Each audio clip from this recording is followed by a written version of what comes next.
ছোট্ট এই দোয়াটি যদি কোনো ব্যক্তি প্রতিদিন একবার করে পাঠ করতে পারে, ওই দিন সে ইচ্ছা করলেও কোনো পাপ করতে পারবে না। মানে পাপ করার ক্ষমতা সে হারিয়ে ফেলে, শয়তান তার কাছ থেকে অনেক দূরে চলে যায়। নবীজি বলছেন, যদি কোনো ব্যক্তি এই দোয়াটা মাত্র একবার পাঠ করে, যেদিন সে পাঠ করবে ওই দিন শয়তান চিৎকার করে কাঁদতে থাকে, চিৎকার করে আওয়াজ দিয়ে বলতে থাকে যে আজকে সারাদিন তুই আমার ওয়াসওয়াসা থেকে মুক্ত হয়ে গেলি, আমি ইচ্ছা করেও আজকে তোকে আর ধোঁকা দিতে পারবো না, তুই আজকে আর কোনো পথভ্রষ্টের কাজ করতে পারবি না, তুই সেটা আমার কাছ থেকে মুক্ত হয়ে গেলি। মানে এই দোয়াটার এতটাই পাওয়ার, এতটাই ক্ষমতা আল্লাহ পাক দিয়ে দিয়েছেন। অতএব আমরা এই দোয়াটা মুখস্থ রাখবো, ছোট্ট একটি দোয়া মুখস্থ করে প্রতিদিন আমরা তেলাওয়াত করব। আমরা কিন্তু অনেকেই আছি পাপ ছাড়তে চাই, কিন্তু আমরা এমন কিছু দেখি বা এমন কিছুর সম্মুখীন আমরা হয়ে যাই, ওটা দেখার পরে আমরা নিজের উপরে নিজের কন্ট্রোলটা হারিয়ে ফেলি, তখন আমরা পাপ করতে বাধ্য হই বা পাপ শয়তান আমাদেরকে করিয়ে ফেলে।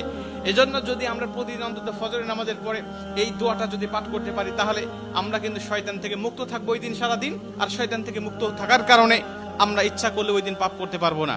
নবীজি এই দোয়াটা শিখিয়েছেন, আউযু বিল্লাহিল আযীম, আউযু বিল্লাহিল আযীম ওয়া বিওয়াজহিল কারীম ওয়া সুলতানিহিল কাদিম মিনাশ শাইতানির রাজিম।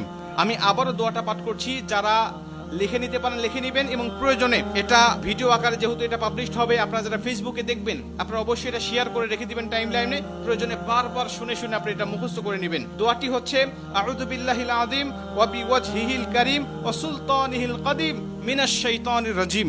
এই দোয়াটা আপনি মুখস্থ করে নেবেন, আর এই দোয়াটা পড়ার কারণে কিন্তু শয়তান থেকে আপনি মুক্ত থাকবেন।